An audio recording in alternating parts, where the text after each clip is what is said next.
Selamat sore Ibu Bapak, para suster sekalian, Frater Horas Yahoo. Saudara-saudari, saya termasuk imam yang tidak pintar berlama-lama memberi renungan. Saya sudah hebat bisa 5 menit, 6 menit. Namun berhubung karena ini bukan main-main, mau tahu, maka mungkin sedikit lebih 10 menit berarti. Shalom. Shalom. Pace bene. Pace bene. 2 orang berlari diceritakan Injil Yohanes pada hari ini. Simon Petrus dan Yohanes. Yang pertama, murid tertua. Dan yang kedua, murid termuda. Keduanya memiliki energi berbeda. Si Petrus sekalipun berusaha berlari, tetapi karena faktor U, tenaganya tak lagi sekencang semasa muda. Jalannya lambat, nafasnya terdengar-dengar, hosa-hosa. Akibatnya, Ibu Bapak, dengan cepat si Yohanes melewati si Petrus yang sudah bertumbuh. Namun, sekalipun bisa mendahului, tetap saja Yohanes masih muda, yang takut sendirian melewati pemakaman, yang takut sendirian melewati tempat yang gelap. Yohanes hanya berani melihat dari luar. Yohanes itu adalah orang muda yang pikir sudah sampai, padahal belum. Dia mudah merasa puas, padahal belum menemukan yang dia cari. Yohanes itu bagaikan handphone terbaru yang sinyalnya terlihat kencang, padahal mudah lowbat. Saudara-saudari, terlepas siapa yang lebih dahulu masuk ke dalam makam itu, yang penting kita perhatikan adalah keduanya tidak menunda untuk pergi ke makam Yesus. Baik Petrus maupun Yohanes, keduanya segera bergegas berlari menemui Tuhannya. Saya kira semangat pergi mengalami perjumpaan dengan Tuhan itu dialami banyak suster dari Suster Flora Sihotan SCM. Secapek apapun Suster Flora dari satu perjalanan, Suster Flora akan selalu ke kapel untuk berdoa. Dan begitu penting baginya perjumpaan dengan Tuhan, sehingga Suster Flora sering berkata kepada suster muda di komunitas ini, makanya kapel dibuat di tengah, supaya selekas masuk rumah, setidaknya mampirlah sebentar melihat Yesus, berdoa sebentar. Saudara-saudari, saya bisa berpikir bahwa Yohanes tidak langsung sendirian ke dalam kuburan karena dia beragu. Tetapi sebetulnya hal itu bisa dilihat dari kacamata yang positif. Yohanes tidak mau meneruskan caranya yang senang mendahului orang lain. Yohanes mau berhenti dari kesenangannya, lepas dari teman-temannya. Tekanan pada kebersamaan juga menjadi tekanan yang dihadapi Suster Flora SCM. Sesibuk apapun beliau, ia tidak membiasakan diri menghindari kegiatan bersama di komunitasnya. Ia berulang kali mengingatkan orang-orang muda, suster-suster, jangan kamu lewatkan kebersamaan dengan yang lain. Pada jam makan, datanglah ke kamar makan, setidaknya untuk makan buah. Bahkan sekalipun tak berselera makan, suster, tetaplah pergi ke kamar makan untuk mendengar dan bercerita. Lalu tentang si Petrus yang berjalan lamban, saya bisa berkata, pastilah karena tulang-tulangnya sudah tidak lentur lagi.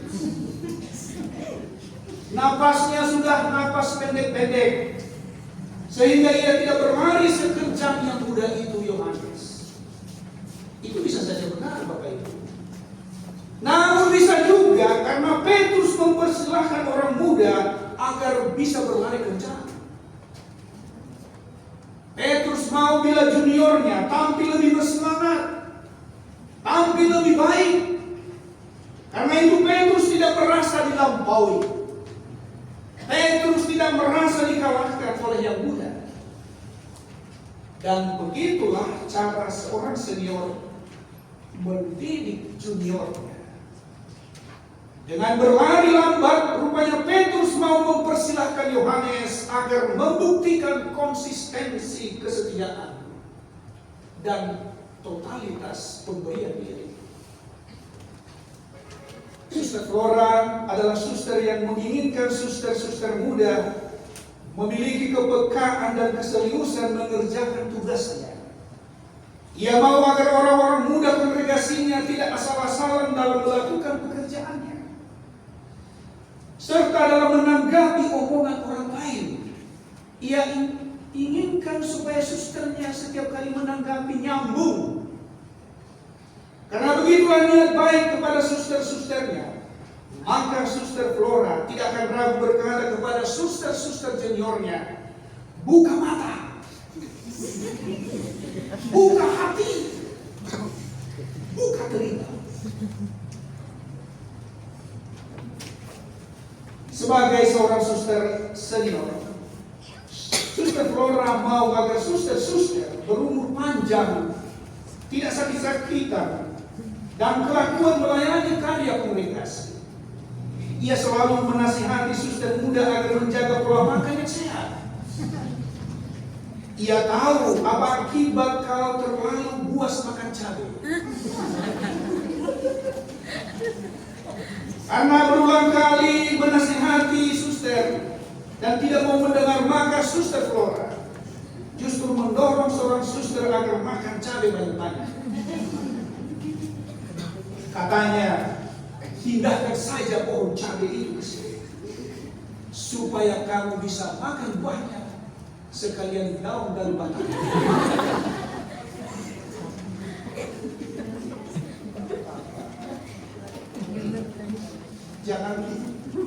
Jangan ditanya nanti siapa informasi. Ibu bapak saudara-saudari, betapapun Suster Flora menginginkan agar suster-suster muda kongregasinya menjadi suster-suster yang cakap dan terampil, namun tetap saja ia adalah orang tua yang mudah memahami. Ia bukan tipe orang yang susah dulu. Ada yang kalau ada yang salah, sekalipun wajahnya sangat tidak lihat. Kalau ada novis yang datang meminta maaf atas satu kecerobohan, pernah Suster Flora berkata, sudah. Tak ada gunanya lagi dibilang sama dia. Tak usah lagi minta maaf, ku catat saja namamu.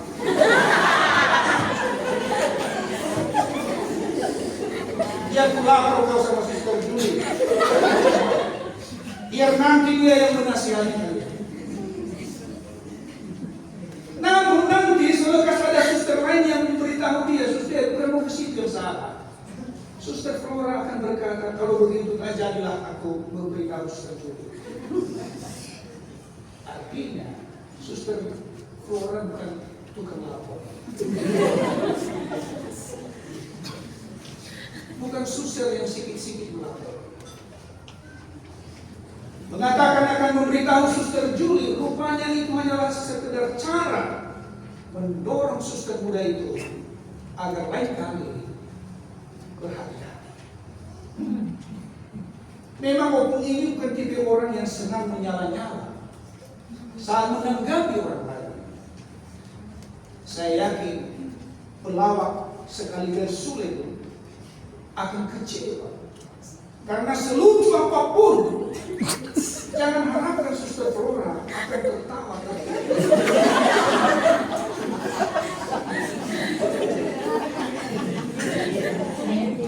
Maka sekalipun ada suster muda yang berkobar-kobar menceritakan hal lucu atau yang menjengkelkan sekalipun, suster Flora terkadang hanya merespon dengan senyum tipis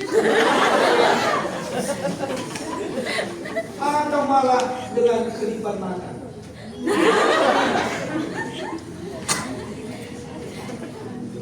Ibu bapak saudara-saudari yang dikasihi Tuhan, karena bersikap seperlunya simpel, maka sewaktu saya pertama sekali bertemu suster Flora kurang lebih 3 tahun lalu di komunitas ini, saya sempat getar-getar. Saya pikir suster Flora orangnya kaku, dingin, tidak bersahabat, tidak peduli dan cuek. Padahal setelah sedikit mengenalnya, suster Flora adalah orang tua yang berhati, orang tua yang mau berkorban, orang tua yang tidak sulit diajak berbicara, apalagi menyangkut hal-hal politik.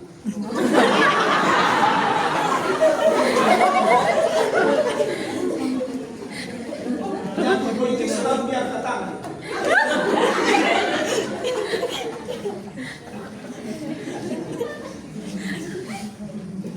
Suster Flora orang yang tidak sulit berkorban. Kalau ada acara pembicaraan di komunitas yang berruangan AC, sebetulnya ia bisa saja begitu AC. Dia kasihan melihat suster-suster yang merasa kepanasan. Namun karena ada suster yang merasa flu melihat kipas dan AC, maka suster Flora rela mengipas-ipas dirinya dengan kipas kertas di tangan. Karena kapel itu diapit bangunan, muka, kiri, kanan, dan belakang, maka seringkali terasa panas jauh. Ada 4 kipas angin besar di situ. Tetapi karena ada suster yang melihat kipas pun sudah batuk, belum berputar kipas itu, sudah langsung. Maka suster Flora rela berkorban.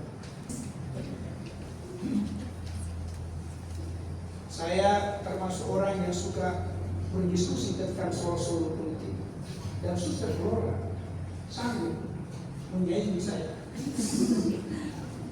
Kami sama pendukung presiden sebelumnya. Saudara-saudari, hari ini suster-suster SCMN, keluarga dan kerabat suster Flora, serta kita semua berkumpul dalam pesta syukur 50 tahun hidup Mutiara. Apa sebetulnya yang perlu disyukuri dengan 50 tahun? Yang kita syukuri adalah kesetiaan. Kita mensyukuri kesetiaan suster Flora Sihotan SCMN dalam menekuni panggilannya selama 50 tahun sudah. Ia tidak meninggalkan Tuhan di dalam kongregasi. Maka saudara-saudari, kesuksesan terbesar para religius tidak terletak bagaimana hebatnya ia mengelola sekolah dan rumah sakit, atau betapa hebatnya ia mengajar di sekolah, betapa ampuhnya suntik yang ia buat. Kesuksesan terbesar suster dan para religius lainnya tidak terletak seberapa jitu obat yang ia beri kepada pasiennya, atau seberapa cakap ia membongkar bawah sadar orang, serta mengubahnya menjadi energi positif. Kesuksesan terbesar seorang religius terletak bagaimana ia menjaga kesetiaannya. Dalam menjaga kesetiaan pada Tuhan tentulah pernah mengalami jatuh bangun. Yohanes dan Petrus terguncang saat melihat Yesus ditangkap dan akhirnya mati terhina. Mungkin saja kita pernah seperti Petrus yang menyangkal Yesus, atau seperti Yohanes yang sempat menghilang di Getsemani. Saudara-saudara, kapal yang kokoh harus pernah menghadapi goncangan badai. Demikian juga hidup kita para religius. Namun, ibu bapak saudara-saudari yang dikasihi Tuhan, kita beruntung. Kita memiliki Tuhan yang lebih setia daripada kita. Tuhan setia menunggu anaknya yang hilang kembali kepada kita. Tuhan setia membimbing hidup hambanya Abraham. Karena itu saudara-saudari, yang paling kita syukuri hari ini terutama adalah kesetiaan Tuhan yang mencintai Suster Flora. Kesadaran akan kesetiaan Tuhan itulah yang menginspirasi Suster Flora membuat moto dari Mazmur bab 52 ayat 11. Aku bersyukur kepadamu selama-lamanya, sebab engkau telah melakukan pekerjaan baik bagiku. Hari ini perjalanan Suster Flora Sihotam SCMM, kita semua kembali diteguhkan. Tuhan tidak akan mengingkari janji setianya atas kita. Kita manusia boleh kehabisan baterai kesetiaan, boleh pernah redup cahaya sinar kesetiaan itu. Tetapi Tuhan selamanya akan terus mencintai kita. Tuhan tidak akan kehabisan daya dalam mengasihi kita hamba-Nya. Semoga